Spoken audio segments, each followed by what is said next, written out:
let's talk about the Enrolment plugin. Same like the authentication plugin, choose the file from your location. Once you've uploaded this file, click on Install Plugin from the zip file. This should successfully install the plugin for you and give you a validation message. Click Continue. On the Plugins check page, scroll all the way to the bottom and upgrade the Moodle database now. At all point in time, you have to see the successful green bar. Click on Continue.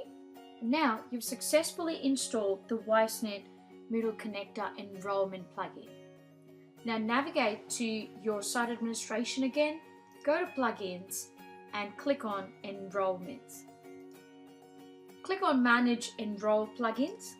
Find the WiseNet Moodle Connector in the list. Ensure that this is set to Enabled by clicking on the eye icon. Once you've enabled the plugin, click on Settings to configure the plugin. Now, the WiseNet Moodle Connector URL will be sent to you, usually in an email with your connector files, but the way you would be finding it is through our resources. We will be even sharing with you the article links. So the connector URL is like this, so https:// your 3-letter unique code -API and followed by wisenet.co. If you're unable to find your 3-letter code, navigate back into your LRM and look at your student number. The ref internal number, the first 3 alphabets in there, that's your unique ticker code. Ensure the entire URL is in lowercase. Leave the records per call to 1000 and let the last run time be the same. It'll automatically change when the plugin starts working.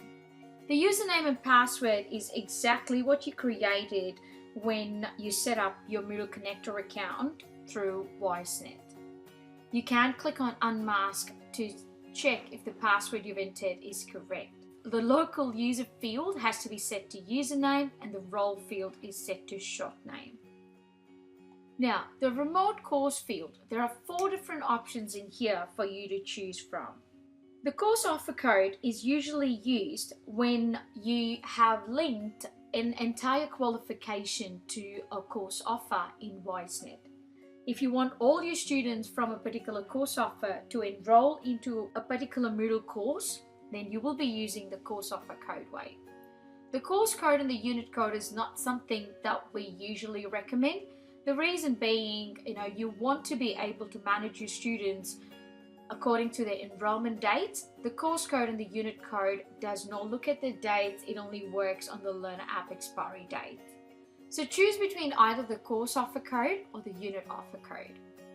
The unit offer code is used when you have set up your unit of competencies or modules or clusters as individual courses in Moodle.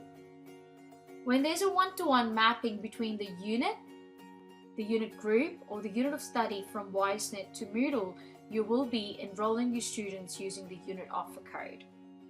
This would mean the students will have access to only one particular module or unit at a time.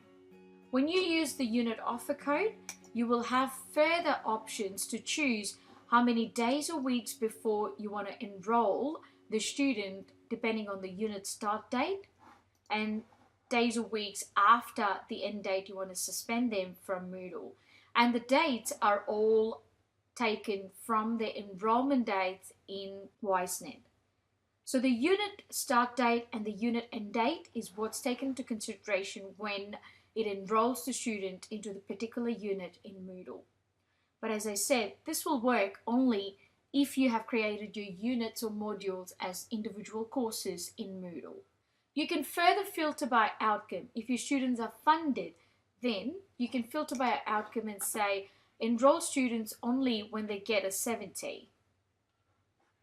Or enroll students only, who have a competency achieved, or, when they have like the 70.